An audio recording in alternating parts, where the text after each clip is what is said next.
Wherever you go, whatever you do, throw a little at it. Omax, Vest and Briefs. பெண்கள் மற்றும் குழந்தைகளை பாதுகாக்க முடியாத நிலையில் தமிழக காவல்துறை உள்ளதாக திமுக எம்பி கனிமொழி குற்றம் சாட்டியுள்ளார். தூத்துக்குடி மாவட்டம் விளாத்திக்குளத்தில் அவர் செய்தியாளர் சந்திப்பில் பேசியதை தற்பொழுது பார்க்கலாம். முறை இல்லாத வகையிலே கைது செய்யப்பட்டு ஒரு இயற்கை மரணத்தை போல அதை காட்ட முயற்சி செய்து விசாரணையின் போது 19 இடத்திலே அவர் மீது காயங்கள் இருக்கிறது என்ற உண்மை இப்பொழுது தெரிய வந்திருக்கிறது. அரசு இப்ப இந்த காரியத்திலே ஈடுபட்டிருக்கக்கூடியவர்கள், அவருடைய உயிரிழப்புக்கு காரணமாக இருக்கக்கூடியவர்கள், அவர்களை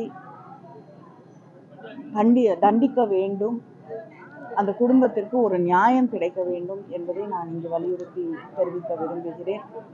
தொடர்ந்து காவல்துறை பெண்களை பாதுகாக்க முடியாத ஒரு நிலையிலே தமிழ்நாட்டிலே இருக்கிறது. குழந்தைகளுக்கு எதிரான குற்றங்கள் தொடர்ந்து அதிகரித்துக் கொண்டிருக்கக்கூடிய ஒரு நிலையிலே காவல்துறையும் அத்துமீறி நடந்து கொள்வது என்பது முதலமைச்சருக்கு நேரடி பார்வையிலே இருக்கக்கூடிய ஒரு துறை.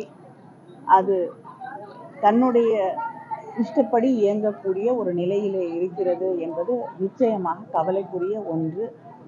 இது முதலமைச்சருடைய கருத்திற்கு, கவனத்திற்கு கொண்டு செல்லப்பட வேண்டும். தமிழ் ஜனம் சேனலை சப்ஸ்கிரைப் பண்ணாம பார்த்துட்டு இருந்தீங்கன்னா மறக்காம சப்ஸ்கிரைப் பண்ணிடுங்க.